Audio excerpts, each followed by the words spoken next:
Bonjour à tous, alors nous allons corriger dans cet exercice, dans cette vidéo, l'exercice 55, page 91. Alors ce qu'on vous demande, c'est, vous avez trois fonctions définies sur R, et on vous demande lesquelles peuvent être associées au tableau de variation qui vous est donné. Alors en fait l'idée, comme vous avez les coordonnées du sommet, c'est-à-dire alpha et bêta, quand vous regardez le cours, vous savez que la fonction elle est d'abord croissante puis décroissante. Ça peut vous donner des informations si vous connaissez la forme canonique de ces trois fonctions. Donc en fait, l'idée, ça va être de trouver la forme canonique de ces trois fonctions.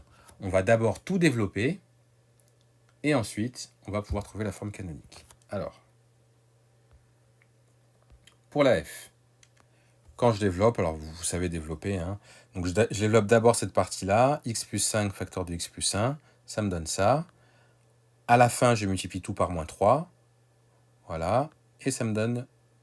Alors, oui, je me dis tout par main 3, mais je développe pas complètement. Pourquoi? Parce que, comme après, je voudrais avoir la forme canonique, c'est plus simple de pas tout développer tout de suite. Je reste donc là-dessus. Je simplifie, je reste là-dessus. Et donc, je regarde cette partie-là. C'est le début de quel carré? C'est le début de x plus 3 au carré. Donc, rappelez-vous que x plus 3 au carré, si on le développait, ça ferait x au carré plus 6x. Je vais l'écrire si vous voulez. Plus 9. Donc ça ressemble beaucoup à ça. Mais vous pouvez le constater, il y a un 9 en trop. Donc le 9, on va l'enlever. Donc c'est pour ça qu'on fait moins 9 ici, pour que les deux là soient bien égaux. Donc moins 9, je rajoute mon plus 5, et ça me fait donc x plus 3 au carré moins 4. Moins 9 plus 5, ça fait moins 4. Et après, je redéveloppe en distribuant. Donc moins 3 fois x plus 3 au carré, ça me donne ça ici. Et puis moins 3 fois moins 4, ça me fait plus 12.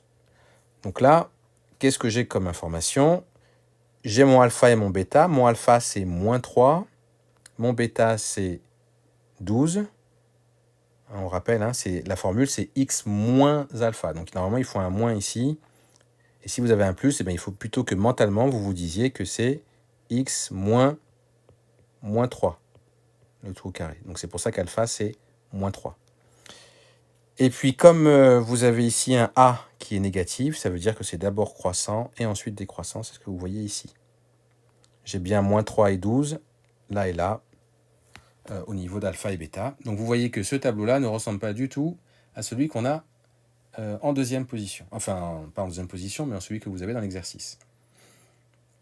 Ensuite, quand vous faites le G, on fait le même principe, sauf que pour le G, on va développer un petit peu de façon particulière. Alors, je vais vous montrer ça tout de suite. Alors, on pourrait tout développer et puis après faire les choses. Mais là, on peut peut-être faire les choses de façon un peu plus astucieuse. C'est-à-dire, on regarde le moins 3x moins 15. Ça, on se rend compte qu'on peut le factoriser un petit peu. Moins 3x moins 15, si je factorise par moins 3, ça me fait moins 3 facteur de x plus 5. Si vous redéveloppez ça, vous allez voir, on retombe là-dessus. Moins 3x moins 15. Donc en fait, au lieu d'écrire moins 3x moins 15, je vais écrire moins 3 facteur de x plus 5. C'est ce que j'ai fait ici. Alors ensuite, ce que je fais, c'est que je développe uniquement le x plus 5 avec le x moins 1. Ça me donne ici le résultat. Je simplifie. Je n'ai pas besoin d'aller plus loin comme tout à l'heure. On va regarder x carré plus 4x, c'est le début de quel carré? Eh bien, c'est le début de x plus 2 au carré. X plus 2 au carré, ça fait x carré plus 4x. Mais attention, il y a un plus 4 en plus. Donc plus 4, il est en trop. Je fais donc moins 4 ici. Moins 5. Moins 4 moins 5, ça fait moins 9. Je redistribue, ça me fait moins 3 facteur de x plus 2 au carré. Moins 3 fois moins 9, ça fait plus 27. Donc, qu'est-ce que vous constatez? D'abord, on sait que c'est d'abord croissant et décroissant puisque le a, il est négatif. Et puis, alpha et bêta, on les connaît. Alpha, c'est moins 2. Bêta, c'est 27. Donc, alpha, bêta, c'est comme ça. Et ça correspond précisément au tableau qui vous était demandé. Alors, on va essayer de faire la même chose après pour le tableau suivant. Alors, comme on vous demande quelles étaient, au pluriel, les fonctions, ça voudrait dire que le h aussi devrait fonctionner normalement. Hein. Mais je fais la même chose, le même principe, le même raisonnement à peu près pour le h que pour le g.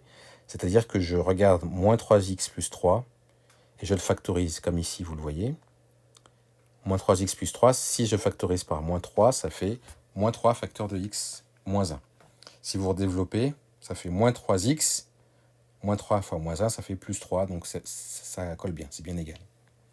Donc du coup, ce que je fais, c'est que j'écris moins 3x moins 1, moins 3 facteur de x moins 1, pardon, facteur de x plus 5. Je remplace ça par ça.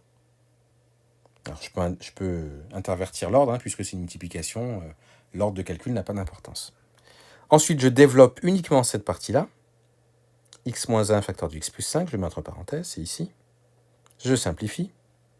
Et je regarde ça. Ben, vous voyez, c'est la même chose qu'ici. Exactement pareil. Donc, on a la même chose. Bon, je réécris la même chose, quoi, en fait. Et donc, c'est forcément le même tableau. C'est pour ça que G et H conviennent ici.